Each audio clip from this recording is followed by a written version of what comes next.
আসসালামু আলাইকুম। প্রিয় দশম শ্রেণীর শিক্ষার্থীরা, তোমাদের জন্য আজ ফর্ম ফিল আপের এবং তোমাদের টেস্ট পরীক্ষার গুরুত্বপূর্ণ একটা নোটিশ নিয়ে হাজির হয়েছে। সো শিক্ষার্থীরা, তোমরা যারা 2025 সালে এসএসসি পরীক্ষা দিবা তাদের জন্য ভিডিওটা খুবই গুরুত্বপূর্ণ। এবং যারা কুমিল্লা বোর্ডে রয়েছে তারা কিন্তু অলরেডি ভিডিওটা তোমাদের জন্য। তো শিক্ষার্থীরা দেখে নাও আসলে তোমাদের টেস্ট পরীক্ষা এবং ফর্ম ফিল আপ কত তারিখ থেকে শুরু হবে।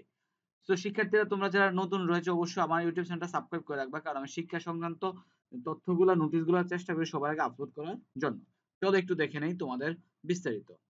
তোমরা দেখতেই পাচ্ছ একটা বিজ্ঞপ্তি রয়েছে, বলছে এই বোর্ডের আওতায় মাধ্যমিক পর্যায়ে সকল প্রতিষ্ঠান প্রদান ও সংশ্লিষ্ট সকলকে জানানো যাচ্ছে যে 2025 সালের মাধ্যমিক স্কুল সার্টিফিকেট এসএসসি পরীক্ষা অংশগ্রহণ ইচ্ছুক শিক্ষার্থীদের নির্বাচনের পরীক্ষা গ্রহণ শেষে ফলাফল আগামী 27/11/2024 তারিখের মধ্যে প্রকাশ করতে হবে। তার মানে তোমাদের কিন্তু অলরেডি টেস্ট পরীক্ষা শুরু হয়ে যাবে এবং 27/11/2024 তারিখের মধ্যে বোর্ডে কিন্তু তোমাদের রেজাল্টটা পাঠাতে হবে। আর ফর্ম ফিল আপের বিষয়ে কি বলছে দেখো। এসএসসি পরীক্ষার ফরম পূরণ আগামী 1/12/2024 তারিখ থেকে শুরু হবে। ফরম পূরণের সময় সূচি পূর্ণাঙ্গ বিজ্ঞপ্তি যথাসময়ে বোর্ডের ওয়েবসাইটে প্রকাশিত হবে। তো শিক্ষার্থীরা, অলরেডি তোমাদের কিন্তু কোন স্কুলে কিন্তু টেস্ট পরীক্ষার রুটিন দিয়ে ফেলছে এবং আগামী মাসের ভিতরে কিন্তু অলরেডি টেস্ট পরীক্ষা হয়ে যাবে।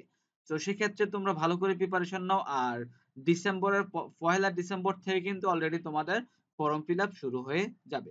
তো শিক্ষার্থীরা, তোমরা যারা রয়েছে 2025 সালে এসএসসি পরীক্ষা দিবা, তোমাদের যদি কোনো গুরুত্বপূর্ণ নোটিশ থাকে অবশ্যই চেষ্টা করব আপলোড করার জন্য। আর ভিডিওটা যদি ভালো লাগে অবশ্যই একটা লাইক করবা আর সাবস্ক্রাইব করে বেল বাটনটা অন করে পাশে থাকবা। তো শিক্ষার্থীরা, যদি কোনো তথ্য জানার থাকে অবশ্যই কমেন্টস করে জানাবা। তো শিক্ষার্থীরা ভালো থাকবা। আজকের জন্য খোদা হাফেজ।